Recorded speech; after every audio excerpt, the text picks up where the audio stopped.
चंपारण भारत में महात्मा गांधी के सत्याग्रह की पहली प्रयोगशाला। नील आंदोलन जिसने गांधी को महात्मा बनाया। चंपारण नील सत्याग्रह की अनकही कहानी रण चंपारण। आज सुनिए रण चंपारण की अंतिम कड़ी।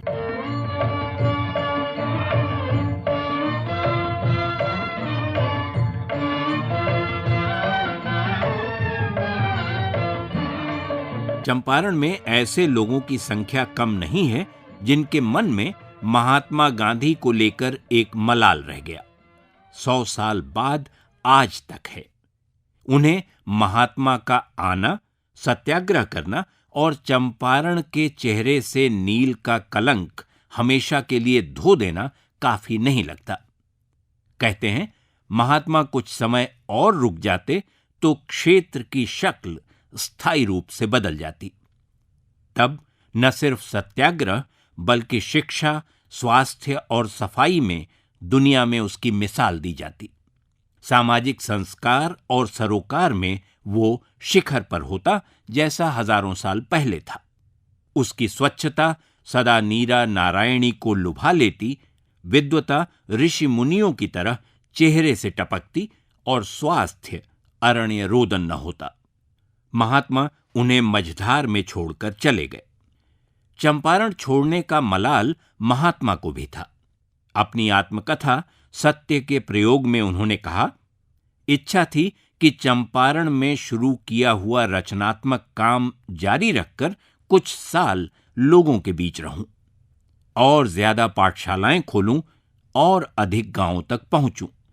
चंपारण इसके लिए तैयार था, पर मेरे मंसूबे ईश्वर ने पूरे नहीं होने दिए। नरकटियागंज में सामाजिक कार्यकर्ता और विश्व मानव सेवा आश्रम के संचालक शत्रुघ्न झा कहते हैं, काश महात्मा हमारे बीच रहते, तब शायद सब कुछ ध्वस्त न हुआ होता। शिक्षा का उद्देश्य, स्वच्छता का उद्देश्य, स्वावलंबन का उद्देश्य कोई पूरा नहीं हुआ।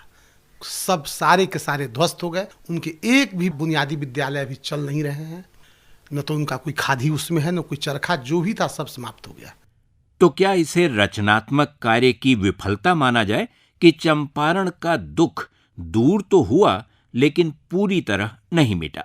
उसका पुराना गौरव बहाल होते होते रह गया।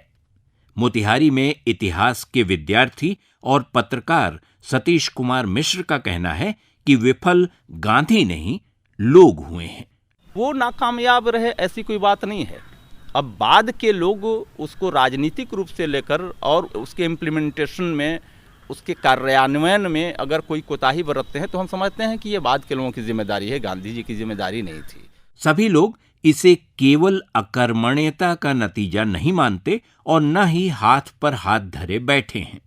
समस्या ये है कि उनके प्रयासों को अपेक्षित कामयाबी नहीं मिल रही। पटना में चंपारण पर शोध कर रहे भैरवलाल दास निराश नहीं है, लेकिन वे इसे बिहार की बदकिस्मती जरूर कहते हैं। ये बिहार का दुर्भाग्य है। जो गांधी जब यहाँ से 1918 में जाते हैं तो उनके द्वारा किए गए कामों को हम उतने अच्छे तरीके से संभाल के नहीं रख पाते हैं। अन्यथा साफ सफाई, स्वास्थ्य और शिक्षा के क्षेत्र में हम भारत के सबसे विकसित राज्य के रूप में उभर करके सामने आ गए होते। महात्मा और आम लोगों का मलाल निराशावाद नहीं है। तर्क ये है कि चंपारण आने तक महात्मा रचनात्मक कार्यों में इतने प्रवीण नहीं थे कि उसकी सफलता उनकी गैर मौजूदगी से प्रभावित न हो। उन्होंने सत्याग्रह को सामाजिक राजनीतिक परिवर्तन के उपकरण की तरह चंपारण में परिपक्व कर लिया, लेकिन रचनात्मक कार्यों का प्रयोग सफल होने में समय लगना ही था।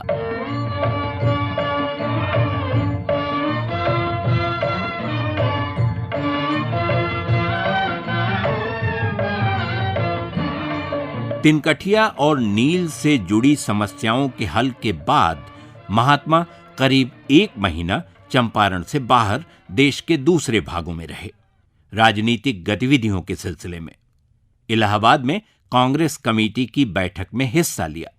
कांग्रेस और मुस्लिम लीग की इस साझा बैठक में तय हुआ कि दोनों मिलकर वायसराय के पास प्रतिनिधिमंडल भेजेंगे ताकि हुक्मरानों को हिंदू मुस्लिम अलगाव को आधार बनाकर कोई प्रस्ताव खारिज करने का मौका न मिले। महात्मा 8 नवंबर को चंपारण लौटे और उसके बाद लगभग 3 महीना वहीं रहे। यह समय रचनात्मक कार्यों के लिए था जिसमें कर्म की प्रधानता थी। यह मार्ग अर्थ केंद्रित कार्यों से भिन्न था। पटना में सामाजिक विचारक रामचंद्र खान का कहना है कि महात्मा के सारे प्रयोग समाज में श्रम की महत्ता स्थापित करते हैं, इसलिए महत्वपूर्ण हैं। गांधी जी प्रत्येक आदमी को सकारात्मक देखना चाहते थे, सार्थक देखना चाहते थे और खुद स्वयं के लिए उपयोगी देखना चाहते थे, आत्मनिर्भर देखना चाहते थे। तो ये प्रयोग गांधी जी का अभी परफेक्ट नहीं हुआ था। गांधी की एक अन्य अवधारणा ग्राम स्वराज इसी सोच का परिणाम थी। वो मानते थे कि सबका उत्थान सबकी भागीदारी से ही सुनिश्चित हो सकता है। इतिहासकार अभय कुमार कहते हैं कि राष्ट्र की मुख्य धारा में किसानों का प्रवेश इसी सोच के तहत चंपारण से होता है। पहली बार हम देखते हैं कि चंपारण भारतीय राष्ट्रीय आंदोलन की मुख्य धारा में शामिल होता है और वहाँ से किसानों का एक प्रवेश इसमें दिखाई देने लगता है। उनकी समस्याएं राष्ट्रीय आंदोलन के मेन एजेंडे में शामिल होने लगती हैं। बाबू राजेंद्र प्रसाद का मानना था कि महात्मा का रचनात्मक कार्यक्रम चंपारण में कुछ दिन और चल गया होता तो न केवल चंपारण, बिहार के कई जिलों की हालत सुधर जाती। उनके मुताबिक रचनात्मक काम कुछ अलग नहीं था, सत्याग्रह का दूसरा और ज्यादा बड़ा पहलू था। इतिहासकार अशोक अंशुमन कहते हैं कि बिहार में जनचेतना के विकास की नींव चंपारण में पड़ी और इसका असर पूरे देश पर हुआ। गांधी के आने के बाद जो यहाँ का मध्य वर्ग जो कि सिर्फ अभी बिहार की लड़ाई लड़ रहा था, वो सीधे राष्ट्रीय आंदोलन में बिल्कुल वो शामिल हो जाता है। तो यहाँ के लीडरशिप का भी एक फलक ज्यादा बनता है और वो राष्ट्रीय नेतृत्व में शामिल होता है। जन चेतना और जन भागीदारी अपनी भाषा में ही हो सकती है। यही वजह थी कि महात्मा ने पाठशालाओं में शिक्षा का माध्यम हिंदी और उर्दू को बनाया। इसका विकल्प 100 साल पहले न तब था न अब है। चनपटिया के प्रोफेसर प्रकाश कहते हैं कि ये बात केवल हिंदुस्तान पर नहीं, पूरी दुनिया पर लागू है। गांधी जी जो करते थे तो उसके पीछे उनकी एक बहुत बड़ी सोच भी हुआ करती थी। जो भी उनकी कल्पना थी उसके पीछे जो शासन पद्धति और व्यवस्था पद्धति है वह आज की बारे में संसदीय जनतंत्र के बारे में नहीं सोचा था। उन्होंने ग्राम स्वराज की बात की थी। ग्राम स्वराज नहीं है तो गांधी की कल्पना और उनके सपने भी नहीं है। महात्मा ने चंपारण में नई जान फूंक दी, लेकिन तभी अहमदाबाद की कपड़ा मिलों से हड़ताल की खबर आई। खेड़ा से पत्र आया कि फसल बर्बाद हो गई है, इसलिए लगान माफी जरूरी है। लोगों को एक रहनुमा की जरूरत थी और महात्मा फरवरी 1918 में गुजरात चले गए।